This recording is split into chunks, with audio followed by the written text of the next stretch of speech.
Bill said something to me that I had never heard. He said to me, "Do you know why you'll never stay sober?" Now, I immediately got a little defensive at that because I've heard some variation of this my whole life. Oh, you didn't do a thorough enough four-step, you didn't have the right sponsor, you didn't get into service work, you didn't do this, you didn't do that, you didn't do whatever, you're only as sick. I've heard every variation of you know what your problem is. And Bill said, "You know why you'll never stay sober?" And I said, "Why?" He said, "Because you're not even addicted to drugs or alcohol."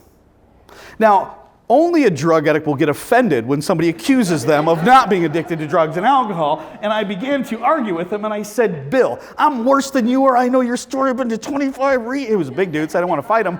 But it was like that.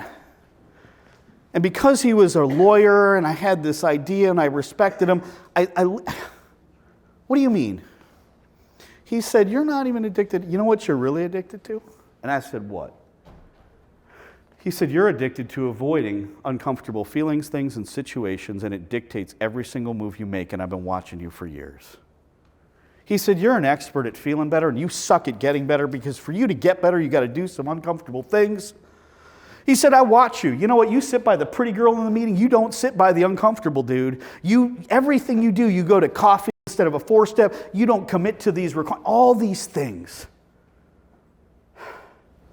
And I heard me, and I had had enough wreckage, and I didn't hear it when they gave that lecture and said you have a disease, and I didn't hear it when they said you're an alcoholic or I didn't hear it when they said X, Y, and I didn't hear it when the therapist said you had trauma, and I didn't hear it.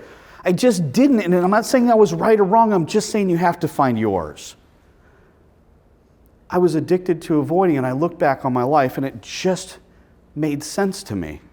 And he said to me, "I'm going to give you a suggestion.